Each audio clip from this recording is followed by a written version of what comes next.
Hello and welcome back to the History Made Simply blimp. I'm Lily and these are my good friends Spencer and Bennett. Today we're going to be exploring ancient Greece and the ancient Greek cities. Lily, Yes, Spencer?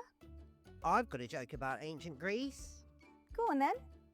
What did Poseidon say to the sea monster? I don't know. What did Poseidon say to the sea monster? What's cracking? Do behave, Spencer.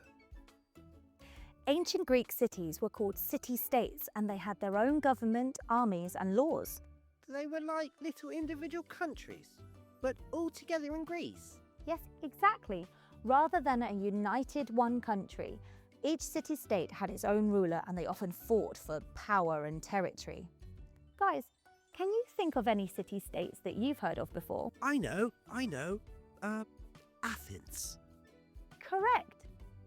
Did you know that many people believe that Athens was named after the Greek goddess Athena, after she presented citizens with an olive tree? However, some scholars debate that actually Athena was named after the city Athens. Some other notable city-states were Sparta and Corinth.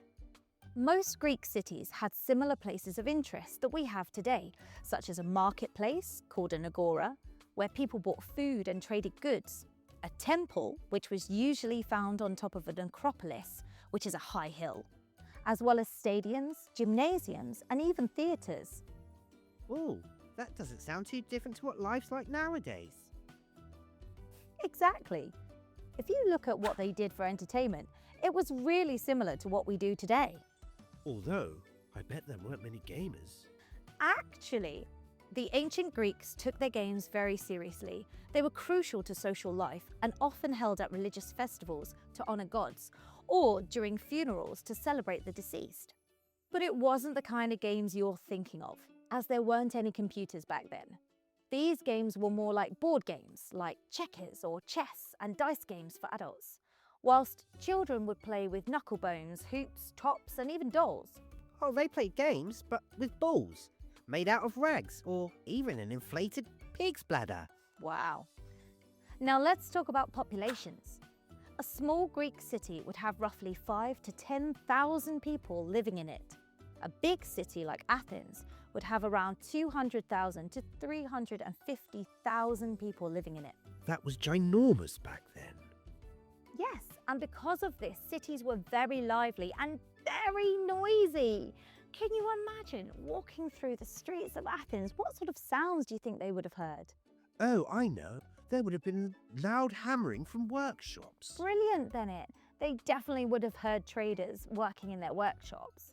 What about you, Spencer? People busy buying food in the agora. Spectacular, Spencer. Well done. Yes, they definitely would have heard market traders shouting to sell their wares and buyers haggling over the price of food and other goods. Now it's time for our History Made Simply fun fact. Awesome!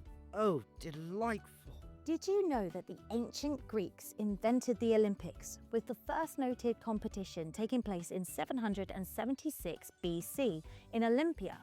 It ran every 4 years, which was called an Olympiad, to honour the god Zeus. It was a cornerstone for Greek culture and it ran for over 1,000 years until it was eventually banned in 393 AD because it was a religious festival as much as an athletic event. I just adore Greek history. It's cool, isn't it? Lily, we have a question from Reva from KS2 School who wants to know if we could tell her another fun fact about ancient Greek cities. Oh, I'd love to, Reva. Okay, here's a fun one for you. Instead of using toilet paper, because it hadn't been discovered at that time, the ancient Greeks used Perseus stones and bits of ceramic to clean themselves with. Oh, that sounds painful. Really interesting. Right, well that's all we have time for today, I'm afraid, but we certainly learnt a lot. We've learnt that Greek cities were called city-states with their own rulers who fought over power and territory, that city life had many similarities with how we live life today. They had markets and temples and gymnasiums and stadiums and even theatres. And also that the ancient Greeks really valued games and that they invented the Olympic Games just to honour the god Zeus. We hope you've enjoyed today's lesson. If you did, please hit that like button and subscribe to our channel. And we'll see you next time on History Made Simply. Bye! See you later. Adios, amigos. We hope you've enjoyed this episode, so please subscribe to the channel.